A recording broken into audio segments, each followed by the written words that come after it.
আসসালামু আলাইকুম রহমতুল্লাহ। Hello everyone, আশা করি সবাই অনেক অনেক ভালো আছো। আরও একবার যুক্ত হয়ে গেল নতুন এই ভিডিওতে।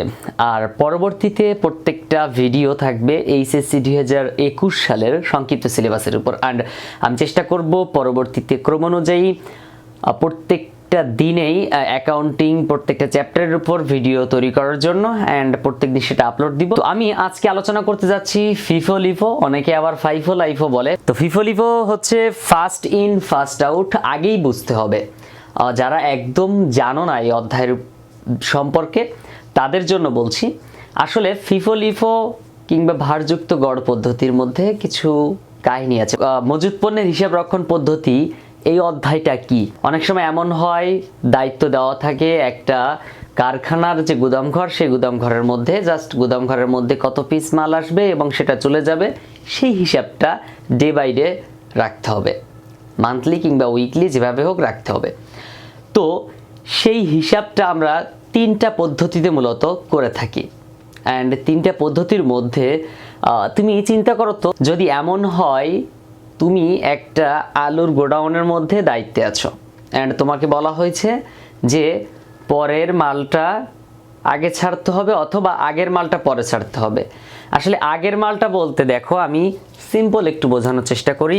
মনে করো এইভাবে একের পর এক বস্তা আসতেছে, এটা 1 তারিখ, এটা 2 তারিখ, এটা 3 তারিখ, এটা 4 তারিখ, এটা 5 তারিখে, এভাবে বস্তা বস্তা আলু আসতেছে ফ্যাক্টরির মধ্যে। তো এর মধ্য থেকে আসলে আলু যেহেতু একটা পচনশীল দ্রব্য, পচনশীল পণ্য, এই পচনশীল পণ্যটাকে কিভাবে বিক্রি করবা? যেটা আগে এসেছিল, তাই না? এই আগে যে দুটো আসছিল সেটা কিন্তু আগে অনেক সময় বিক্রি করা হয়। কেন? কারণ এটা তো পচে যাবে। 1 number, 2 number, 3 number, 4 number, 5 number, এভাবে আমরা কিন্তু আগের মালটা আগে ছাড়তে পারি, অর্থাৎ আগের মালটা আগে বিক্রি করতে পারি। যদি এই আগের মালটা আগে বিক্রি করে দেই, সেটা হবে ফিফো পদ্ধতি। অর্থাৎ ফার্স্ট স্টেপে বা ফার্স্টে যেটা প্রবেশ করেছিল ফ্যাক্টরিতে বা গুদামঘরের মধ্যে, সেই পণ্যটা আমি সবার আগে বিক্রি করে দেব। ফার্স্টে যেটা আসছিল ফার্স্টে সেটা আউট করে দিব। এটা হচ্ছে ফিফো পদ্ধতি।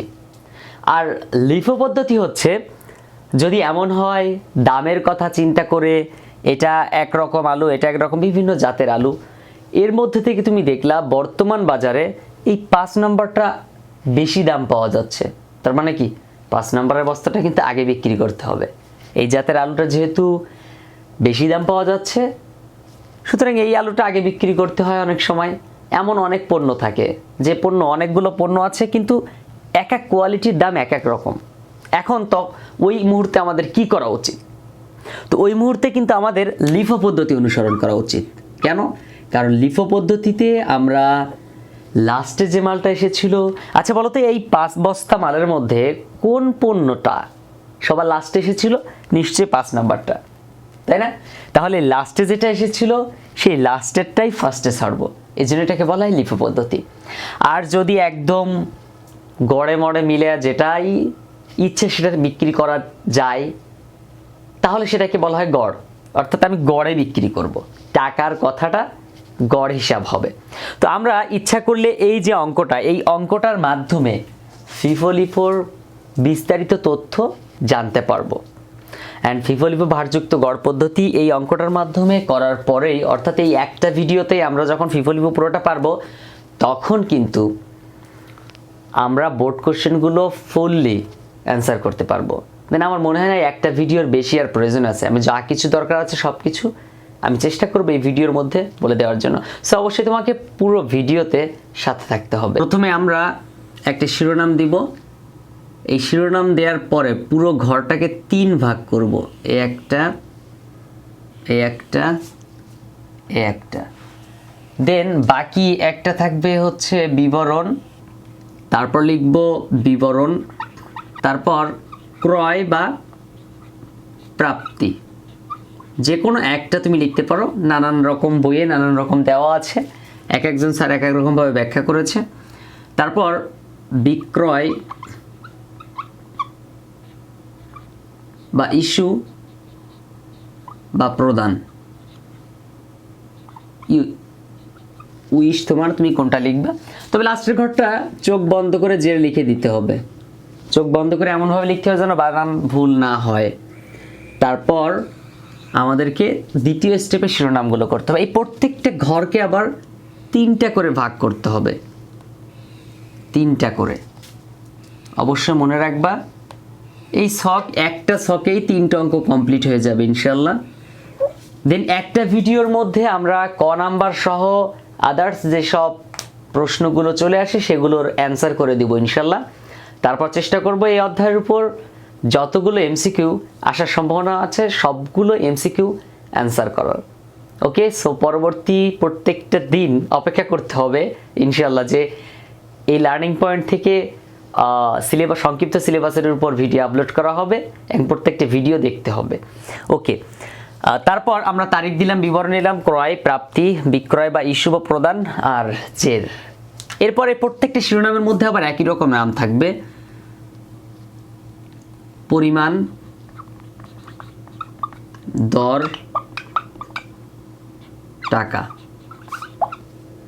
পরিমাণ, দর, টাকা। পরিমাণ, দর, টাকা। ওকে, তারপর আমরা জাস্ট বইয়ে কিংবা প্রশ্নে যেখান থেকে আমরা অ্যান্সার করি না কেন 1 তারিখেরটা আমরা লিখব। অনেক সময় কিন্তু ঘতে কিংবা ক খ গ, আমরা যেহেতু ফিফো পদ্ধতিতে অ্যান্সার করতে যাচ্ছি, সুতরাং আমাদেরকে এখানে যে অঙ্কই করি না কেন সেই অঙ্কের জাস্ট এই প্রত্যেকটা লেনদেনকে একটু যত্ন সহকারে দেখতে হবে অ্যান্ড লিখতে হবে। তো প্রথমে মার্চের 1 তারিখ, মার্চ 1 তারিখে আছে প্রারম্ভিক। তো আমি প্রারম্ভিক জের লিখে দিতে পারি। প্রারম্ভিক জের কত একক আছে? 100 একক। 100 একক 1 টাকা দরে। ওকে, তো 100 একক 1 টাকা দরে আমরা জেরের ঘরে যাব। 100 একক 1 টাকা করে এক একটা, তার মানে 100 টাকা। ওকে, যখন আমরা একটা এন্ট্রি লিখব সাথে সাথে ওই এন্ট্রিটার পুরোটা একসাথে দাগ দিয়ে দিব। ব্যাস, কমপ্লিট। এরপর আমাদেরকে কি করতে হবে? এরপর ক্রয় আছে 200 একক, মার্চের 4 তারিখ। ক্রয় 200 একক। এখন ক্রয় বা প্রাপ্তি আমি আগে বলেছি অঙ্কের মধ্যে যাই লেখা থাক না কেন, ক্রয়, প্রাপ্তি যে কোনোটা লেখা থাকলে সেটাকে আমরা ক্রয়ের ঘরে লিখব অবশ্যই। তাহলে ক্রয়ের ঘরে প্রথমে 200 একক লিখব পরিমাণের ঘরে, তারপর টাকার ঘরে 2 টাকা করে 400 টাকা। দেখো আমরা যখন প্রথম এন্ট্রিটা লিখেছিলাম ভালো মতোই লিখেছিলাম, দেন পরবর্তীতে আবার একটা এন্ট্রি যখন লিখলাম ক্রয়, তখন কিন্তু আমাদেরকে এই পূর্বের এন্ট্রিটা এই ঘরে আগে লিখতে হবে, পুরোটা জের সহ টাকার পরিমাণ সব কিছু লিখতে হবে। তারপর যেটা ক্রয় করেছি সেটাও লিখতে হবে। 200 একক 2 টাকা 400 টাকা হয় মোট। তারপর আমরা হিসাব ক্লোজ করলাম।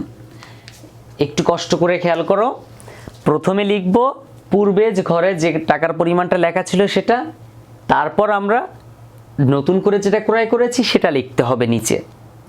কারণ আমরা যেহেতু ফিফো পদ্ধতি, আগের মাল আগে ছাড়ার পদ্ধতিতে হিসাব করতে চাচ্ছি, সুতরাং আমাদেরকে কিন্তু এই আগে কোনটা আসলো তারপর কোনটা আসলো এভাবে হিসাব করতে হবে, না হলে হবে না, ভুল হবে।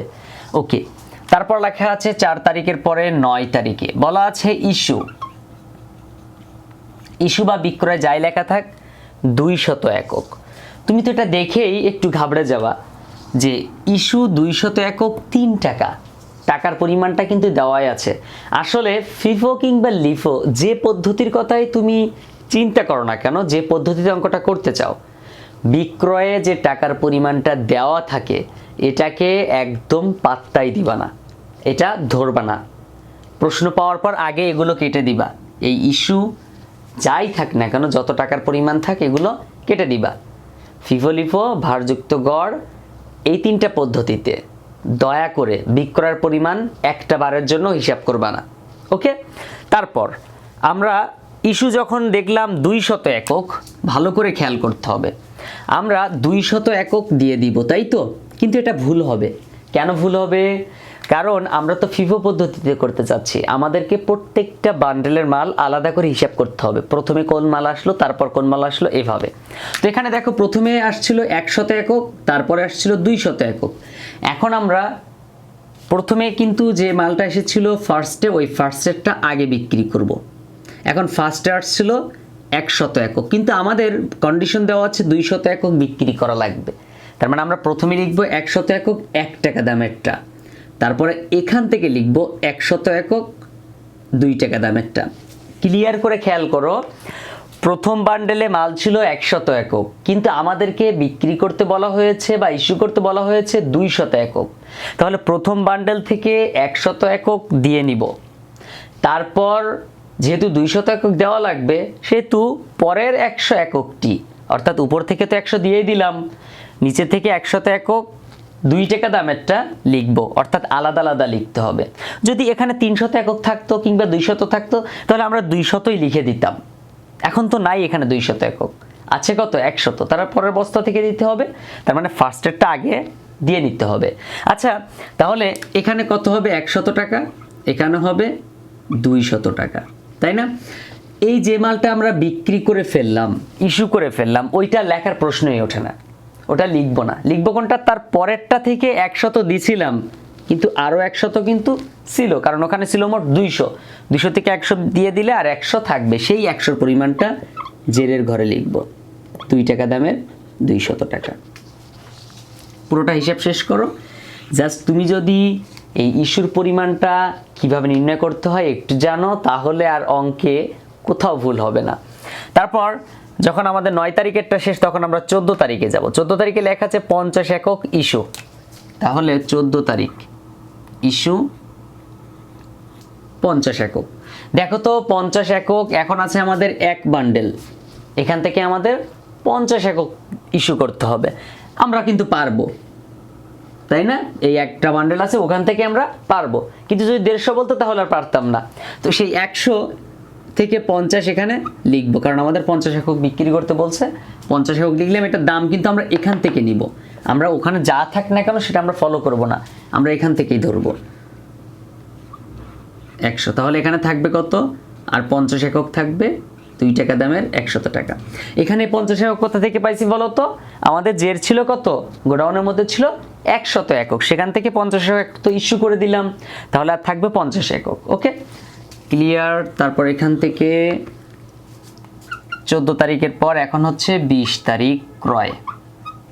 দেখো 20 তারিখ ক্রয়ে বলা আছে 500 একক 1 টাকা দামের।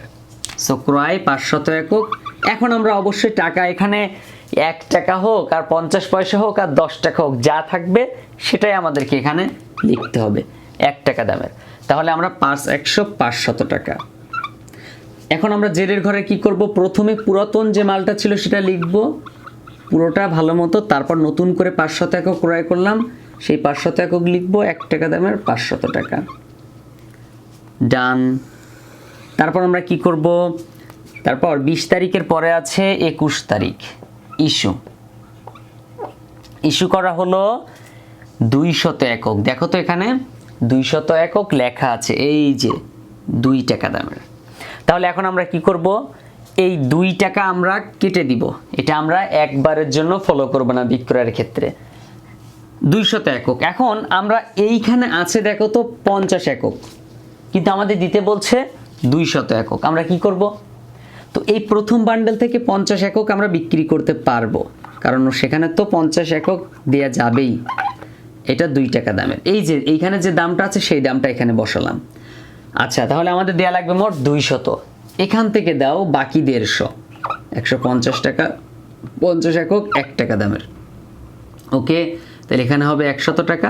আমরা এখান থেকে 500 থেকে 150 দিলাম আর উপরেরটা 50 দিয়ে দিলাম, তাহলে এখানে হবে 150 টাকা। এখানে এই 50 একক তো দিয়েই দিলাম, তাহলে এই 50 একক আর থাকবে না, এখন থাকবে খালি 350। এই 500 থেকে 150 দিয়ে দিছি, আর থাকবে 350, 1 টাকা দামে 350 টাকা। ব্যাস, এটা কমপ্লিট। তারপর চলো আমরা হিসাব করি 21 তারিখের পরে 25 তারিখ। দেখো 25 তারিখে ক্রয় করা হয় 300 একক 4 টাকা দামের। তাহলে আমরা ক্রয়ের ঘরে লিখব 300 একক 4 টাকা দামের 1200 টাকা। আমরা এখন কি করব, প্রথমে পূর্বে যে মালটা ছিল সেটা লিখব 350 একক, তারপরে এই যে নতুন করে ক্রয় করা হলো 300, ওটার নিচে লিখব 300 একক 4 টাকা দামের 1200 টাকা। ডান, আর একটা এন্ট্রি হয়ে গেল। তারপর আছে ক্রয় 25-এর পর 28 তারিখ আছে, 28 তারিখে আছে ইস্যু, 28 তারিখে ইস্যু আছে 100 একক। দেখো তো ইস্যু করতে বলছে কত একক, 100 একক। তাহলে আমরা কিন্তু খুব সহজেই 100 একক ইস্যু করতে পারবো। কিভাবে করতে পারবো, এখানে আছে 350, এর আগের বার আমরা একটা ভেজালের মধ্যে পড়ে গেছিলাম বারবার।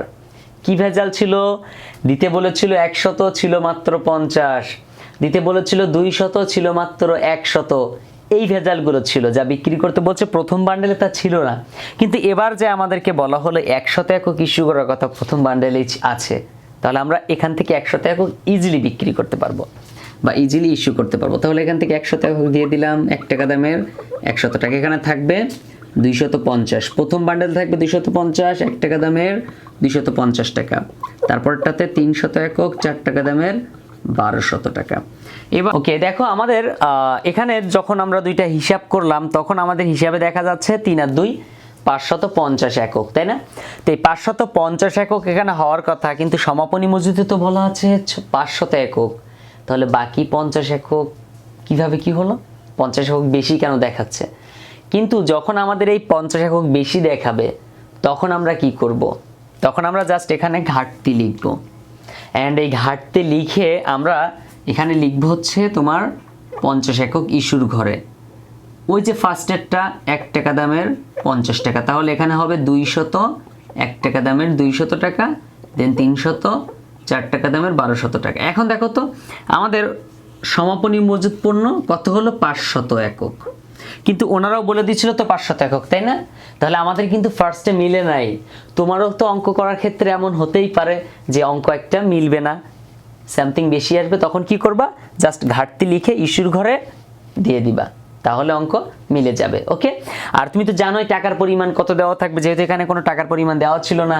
তুমি কিভাবে ধরে নিবা টাকার পরিমাণ, তুমি টাকার পরিমাণটা ফিবো পদ্ধতিতে সবার আগের মাল যেহেতু বিক্রি করি, তার মানে আগেরটা টাকা ধরে নিবা। ওকে, তো এই হচ্ছে আমাদের ফিবো পদ্ধতি। এবার যদি একটা এন্ট্রির মধ্যে এমন লেখা থাকতো ফেরত প্রাপ্তি বা কারখানা হতে ফেরত, কারখানা হতে ফেরত, একটু ভাষাটা বুঝতে হবে। আচ্ছা বলো তো, আমি তো গুদাম ঘরের মধ্যে দায়িত্ব নিয়ে বসে আছি, তাহলে যে কারখানার মধ্যে তো আমার এখান থেকে পণ্যটা যাবে, আবার কারখানা থেকে আমার কাছে চলে আসবে। তাহলে যদি অঙ্কে কোথাও লেখা থাকে কারখানা হতে ফেরত প্রাপ্তি, প্রাপ্তি কথা লেখা নাই, কারখানা হতে ফেরত, তখন কি করবা, আমি ফেরত দিছি নাকি আমার কাছে ফেরত আসবে? কারখানা হতে, তার মানে কারখানা তো এটা না, ওই যে যেখানে আমি বিক্রি করেছি ওখান থেকে ফেরত আসছে, তার মানে আমি পাইছি। তখন কি করবা, প্রাপ্তির ঘরে ওটার দাম যা দেওয়া ছিল লেখা ছিল সেটা ধরে নিবা, কারণ ওখানে দাম লেখা থাকবে। তো এবার তুমি বুঝে নাও, যদি আমাকে কেউ ফেরত দেয় তাহলে সেটা ক্রয়ের ঘরে লিখব, আবার যদি আমি কাউকে ফেরত দেই, ফেরত প্রদান, ক্রয়কৃত পণ্য ফেরত দেওয়া হলো, তখন আবার কি করতে হবে, ইস্যুর ঘরে করতে হবে। কিভাবে লিখবো, সাপোজ এখানে লেখা আছে যে 50 একক ফেরত প্রদান, ফেরত প্রদান 50 একক।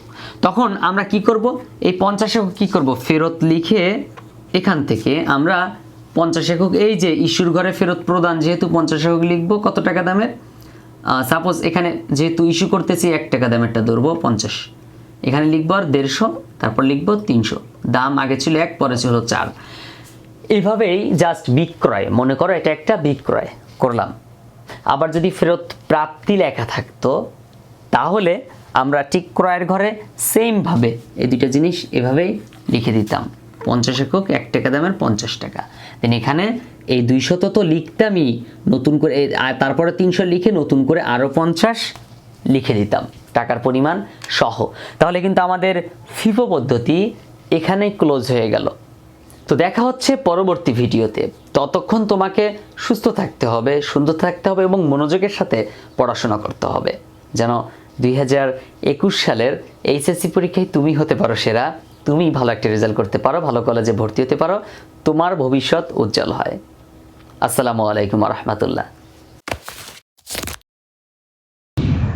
বলো তো বস, এখন লিফো পদ্ধতিতে কি হবে? লিফো পদ্ধতির হিসাবটা একটু পরিবর্তন। যদি আমি এখানে করতে চাই তবুও করতে পারবো, তবে অনেক কাটাকাটি হবে। এজন্য আমি চেষ্টা করি নতুন করে শখ করে ট্রাই করার। লিফো পদ্ধতিটা কি?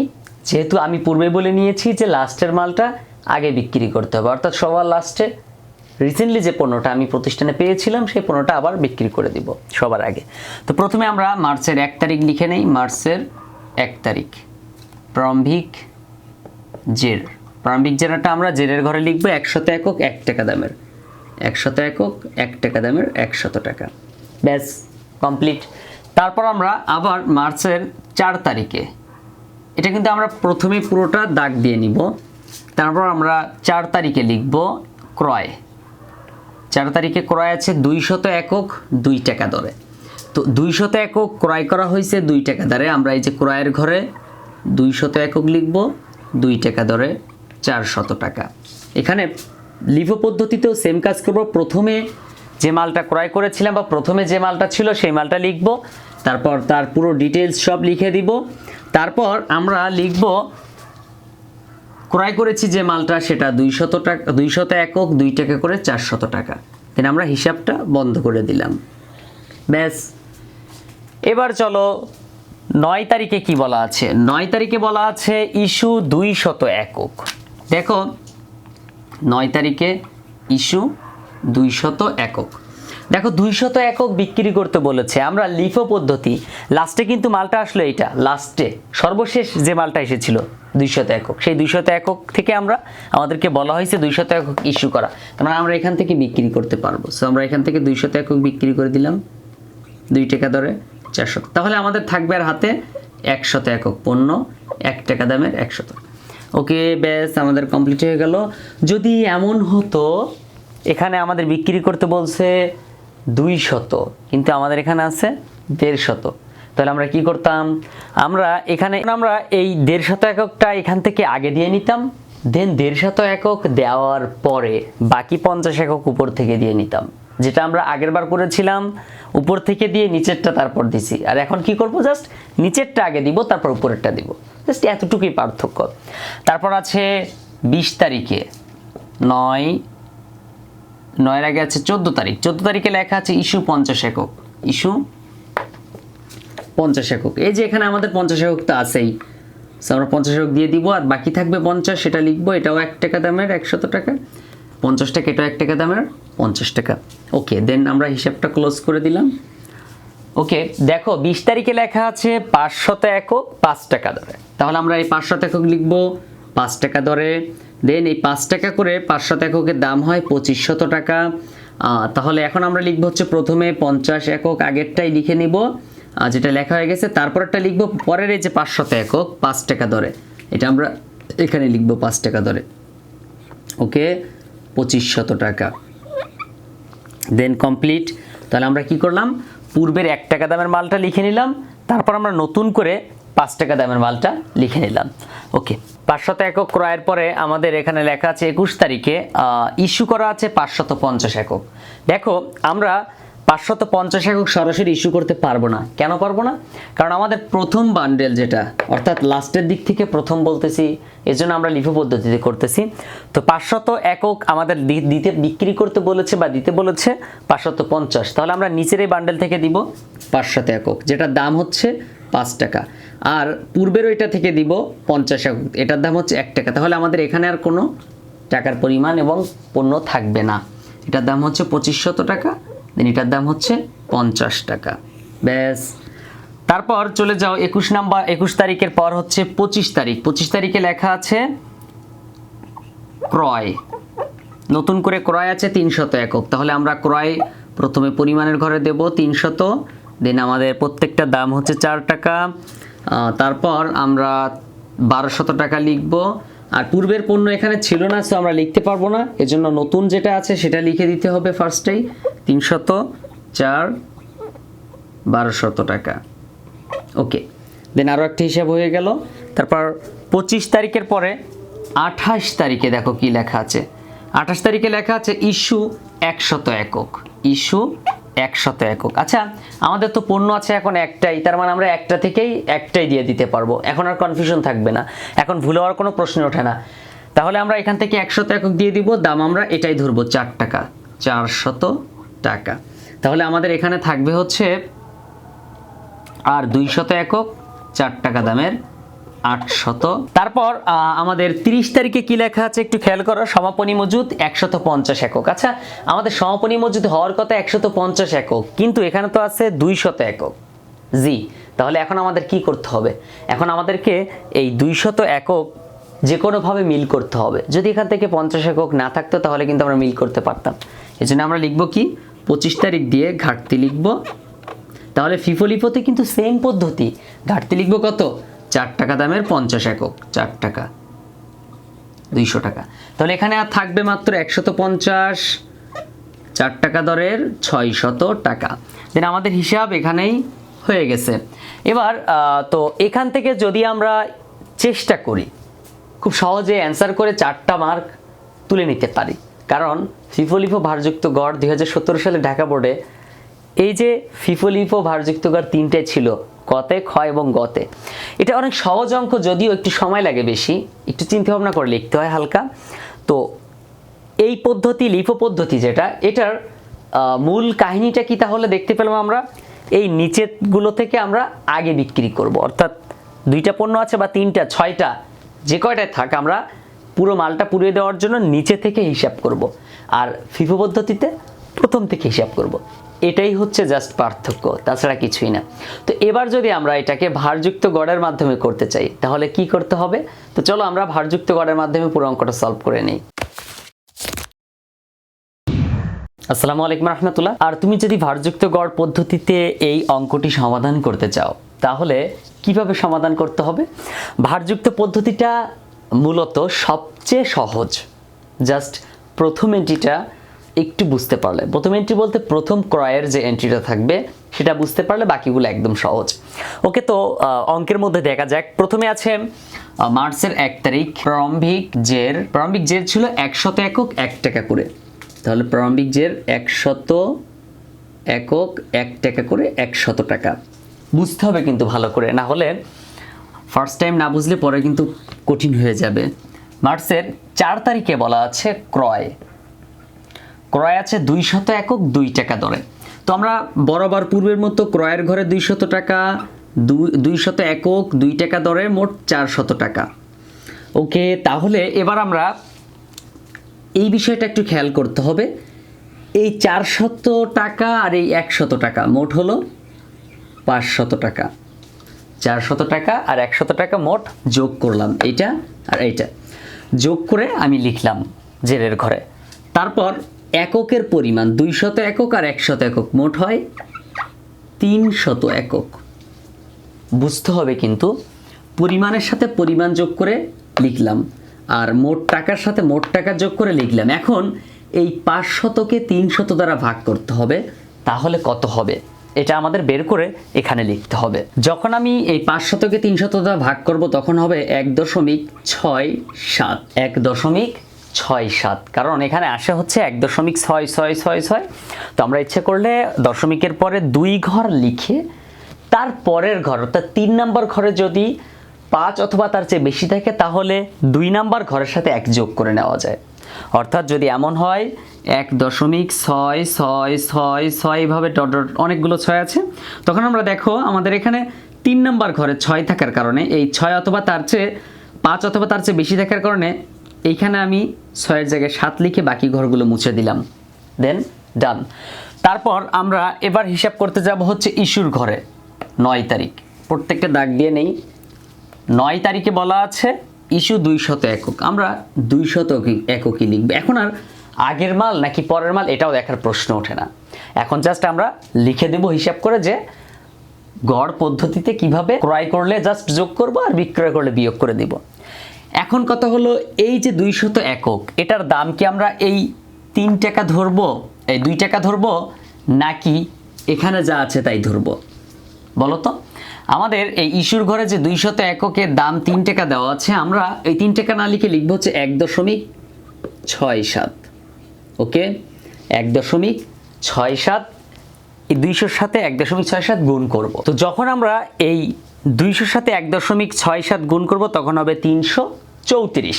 এই 334 এখন আমরা কিভাবে হিসাব করব? দেখো 300 থেকে যদি আমি 200 বিক্রি করেছি যেটা, ওটা বাদ দিয়ে দেই, তাহলে আমার থাকবে হচ্ছে আর 100 জেরের ঘরে। সো সেই 100 লিখব, আর আমাদের দামটা আগে যা ছিল জাস্ট সেটাই লিখে দিব 1.67, আর এই দুইটা গুণ করে আমরা এখানে লিখে দিব। ব্যাস, এই যে জেরে দুইটা এখানে, এই দুইটা একসাথে গুণ করে আমরা এখানে লিখব।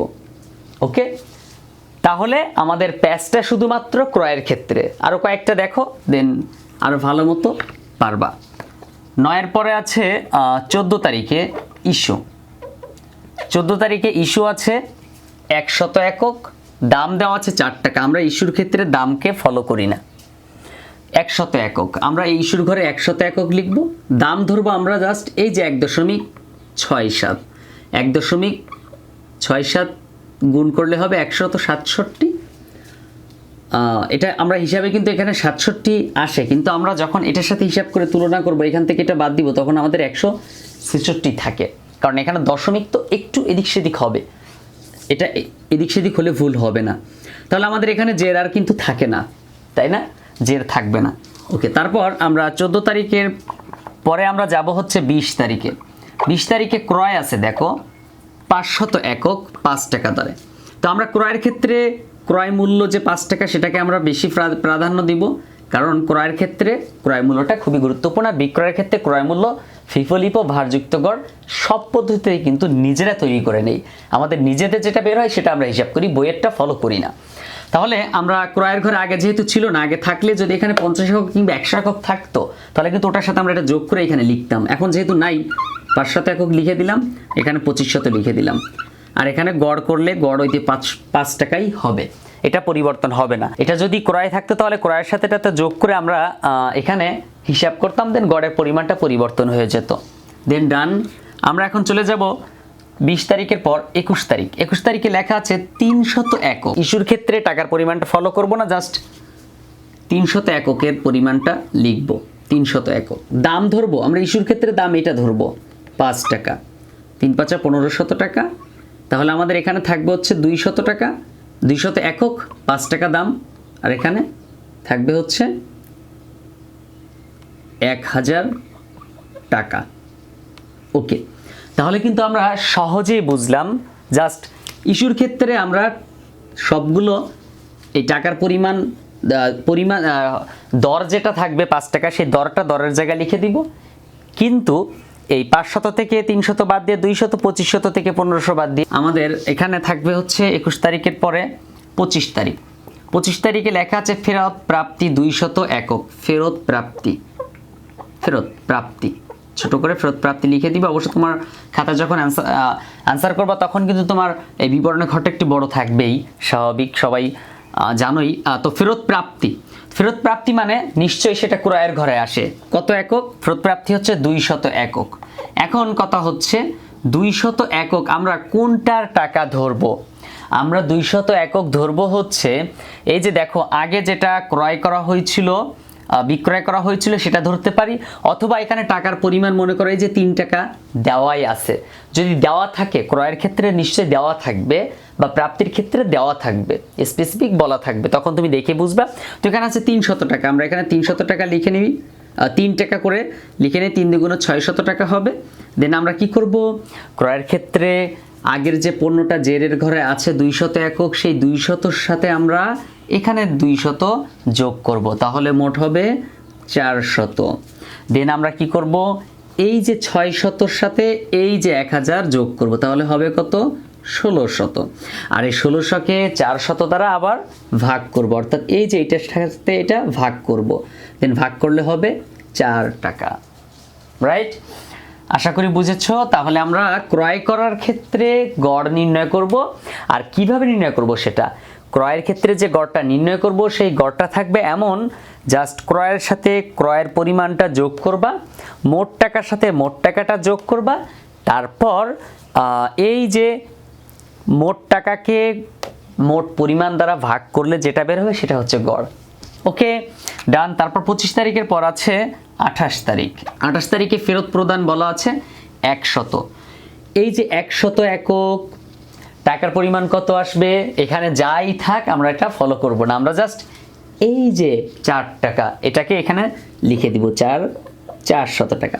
এখন তুমি কি হিসাব পারবা না, এটা 400 থেকে 100 বিক্রি করে দিচ্ছ বা প্রদান করছো, ফেরত প্রদান করছো, তাহলে থাকবে 300। এখানে 4 টাকা 4 টাকাই থাকবে, কারণ আমরা ইস্যুর ক্ষেত্রে কিন্তু নতুন টাকার পরিমাণ মানে দরটা কিন্তু চেঞ্জ হচ্ছে না, যা আছে তাই হবে। সুতরাং এখানেও তাই 1600 থেকে 400 গেলে থাকবে 1200। ওকে দেখো আমাদের মোট আছে কত একক, এখানে পরিমাণের ঘরে আছে 300 একক। দুঃখের বিষয় সমাপনী মজুদ পণ্য অঙ্কের মধ্যে দেওয়া আছে 400 একক। এখন কি করব, এখন আমাদের কি করতে হবে, হওয়ার কথা 300 হইছে 400, বাকি 100 নিশ্চয়ই তুমি ক্রয় করেছো, তা না হলে তাহলে আমরা এখানে কি করব, ঘাটতি লিখে ক্রয়ের ঘরে এখানে নিশ্চয়ই তোমার টাকার পরিমাণটা আগেরটা ধরে করাটাই বেস্ট হবে। সো এখানটা আগে দাগ দিয়ে নিতে হবে আগেরটা, দেন 30 তারিখেরটায় যে আমরা নতুন করে লিখব ঘাটতি 100 একক, দেন টাকার পরিমাণ আমরা 4 টাকা লিখব, এখানে হবে 3 আর 1 400 একক, আর টাকার পরিমাণ 4 টাকা 1600 টাকা। ওকে ডান। তাহলে দেখো তো এখন সমাপনী মজুদটা মিলে গেছে কিনা। তার মানে আমাদের যখন কম থাকবে তখন আমরা এখানে ঘাটতি লিখে পূরণ করে নিব, আবার যদি বেশি থাকে তাও আমরা কি করব, ঘাটতিটা পূরণ করে নিব, ঘাটতি দিয়ে সেটা কমাই দিব। সো এই হচ্ছে আমাদের ফিফো লিফো ভারযুক্ত গড় পদ্ধতির নিয়ম।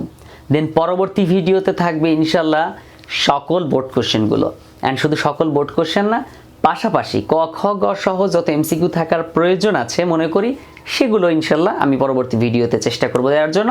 সো পরবর্তী ভিডিওতে আবারও দেখা হচ্ছে, ততক্ষণ পর্যন্ত তোমাকে সুস্থ থাকতে হবে, সুন্দর থাকতে হবে এবং পড়াশুনো। তো দেখা হচ্ছে পরবর্তী ভিডিওতে, ততক্ষণ তোমাকে সুস্থ থাকতে হবে, সুন্দর থাকতে হবে এবং মনোযোগের সাথে পড়াশোনা করতে হবে। আসসালামু আলাইকুম ওয়া রাহমাতুল্লাহ।